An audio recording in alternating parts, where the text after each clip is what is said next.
कप्तानी की जिम्मेदारी अक्सर शांत से शांत खिलाड़ियों के स्वभाव को बदल देती है। युवा भारतीय बल्लेबाज शुभमन गिल पर भी कुछ ऐसा ही असर होता दिख रहा है। शुभमन गिल को आईपीएल 2024 में पहली बार कप्तानी करने का मौका मिला।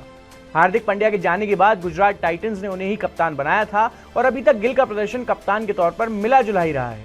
लेकिन मैदान पर उनके तेवर थोड़े से जरूर बदल गए हैं और थोड़े आक्रामक भी दिख रहे हैं। कुछ ऐसा ही हुआ लखनऊ सुपर जायंट्स के खिलाफ हुए मैच में, जब गिल किसी बात पर अंपायर से ही बहस करने लगे। लखनऊ के एकाना स्टेडियम में गुजरात टाइटंस का सामना मेजबान लखनऊ सुपर जायंट्स से था और इस मैच में गुजरात को पहले बॉलिंग के लिए उतरना पड़ा। मैच शुरू ही हुआ था कि 5 गेंदों के अंदर ही तमाशा हो गया। वजह बना अंपायर का एक फैसला। गुजरात के लिए तेज गेंदबाज उमेश यादव पहला ओवर डाल रहे थे। ओवर की चौथी गेंद पर उन्होंने क्विंटन डिकॉक को आउट कर दिया और लखनऊ को यहां पहला विकेट गिर भी गया। इसके बाद क्रीज पर आए नए बल्लेबाज देवदत्त पडिक्कल। उमेश की अगली ही गेंद पर पडिक्कल के खिलाफ एलबीडब्ल्यू की जोरदार अपील हुई, जिसे अंपायर ने नॉट आउट दे दिया। गुजरात के खिलाड़ियों को अपनी अपील पर इतना यकीन था कि कप्तान शुभमन गिल ने डीआरएस लेने में ज्यादा वक्त भी नहीं लगाया। अब इस सीजन में बीसीसीआई ने आईपीएल में सुपर रिप्ले का इस्तेमाल किया है, जिसके तहत थर्ड अंपायर को तुरंत रिप्ले दिखते ही और जल्द ही फैसला लेने का एक मौका मिल जाता है।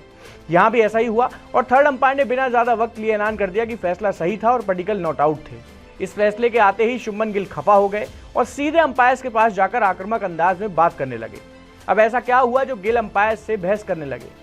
बात असल में ये थी कि थर्ड अंपायर ने जो रिप्ले देखकर फैसला लिया उसमें सिर्फ नॉर्मल रिप्ले दिखाया गया था। उसमें अल्ट्रा एज का रिप्ले नहीं दिखाया गया था, जिसमें पता चलता है कि गेंद बल्ले से लगी या नहीं। वो रिप्ले ग्राउंड में मौजूद बड़ी स्क्रीन पर नहीं दिखा और इस पर ही गिल गुस्सा हो गए। वो अंपायर से पूछने लगे कि बिना अल्ट्रा एज के फैसला कैसे हो गया।